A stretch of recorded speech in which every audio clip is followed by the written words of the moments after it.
So today I want to talk about what is menopause really? Well, it's simply a situation where you're running out of eggs. A woman has about 400 eggs, and every month the egg gets released right around age 51, maybe a little bit earlier, a little bit later. You ran out of that last egg. You're done. No more menstruation, no more pregnancy. It's time to party, right? Well, then comes the hot flashes, the vaginal dryness, the vaginal atrophy, mood changes, weight gain, loss of libido, bone loss, and atrophy. So just when you thought things were going to be great, you got all these things to deal with. So what actually is happening is you're getting a shift in hormones, and there's 3 hormones that are involved. You have estrogen, testosterone, and progesterone. And these are not accurate, but I'm just going to show you the pattern.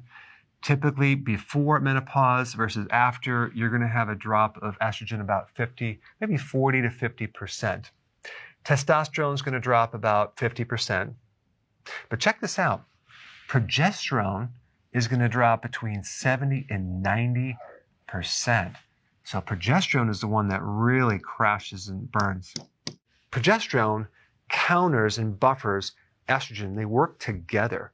So if we're getting this massive drop in progesterone versus estrogen, we have this ratio that's out of balance.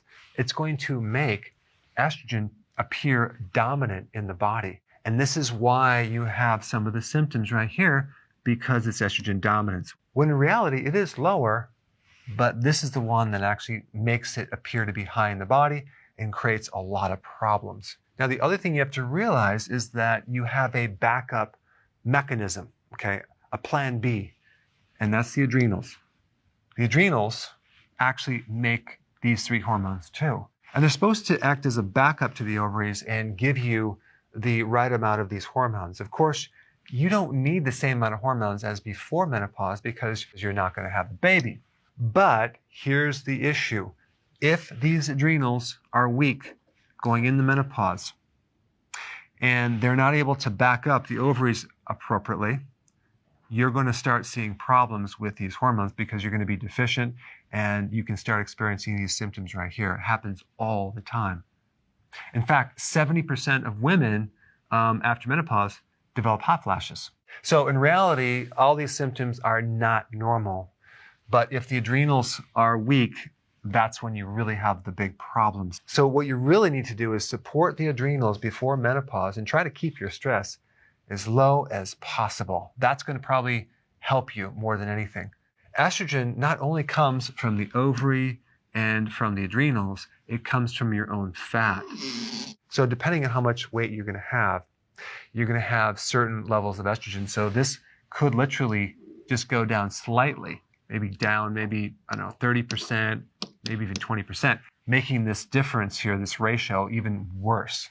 So the real situation is this. The adrenals are just not backing up these ovaries right here. So number 1, support the adrenals before menopause.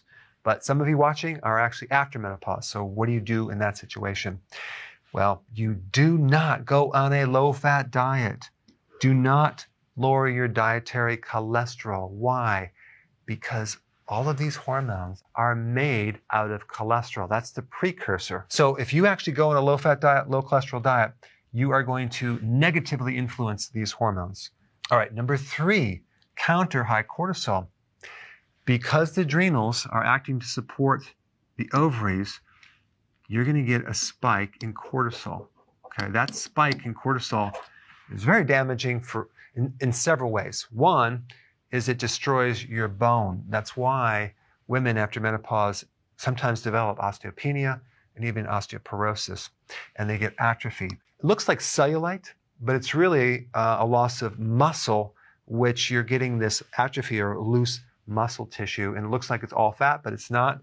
It's just basically a loss of muscle tissue, and it's kind of sagging in the body. That is thanks to cortisol. Cortisol also affects the sleep cycle, and it also releases stored sugar, so it raises insulin. It turns your own body proteins, especially the thigh and the leg muscles and your butt muscles, into glucose, which then triggers insulin. This is why after menopause it's very difficult because of the darn cortisol that's raising the insulin. So I put some links down below on all sorts of things you can do to support the adrenals, but you definitely need to get on healthy keto and intermittent fasting to keep the insulin in check.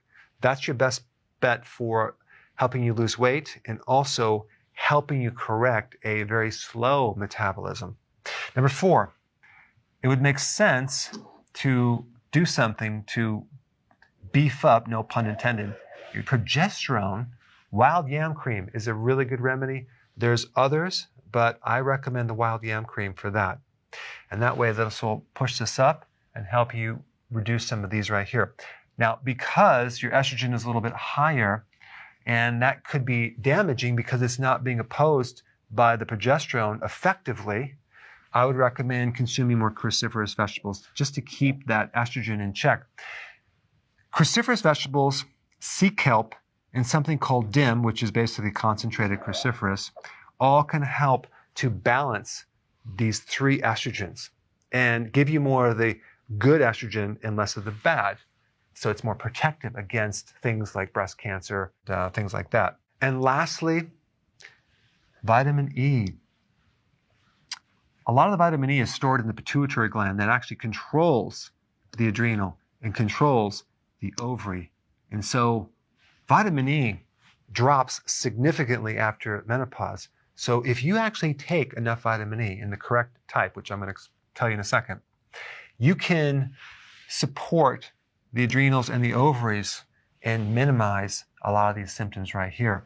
The type of vitamin E that I would recommend is not a synthetic version. I would get the natural tocopherol mix with something called tocotrienols, okay? Tocotrienols, you can look it up and get them in a food blend, and that can really support your pituitary and really help you reduce these symptoms right here.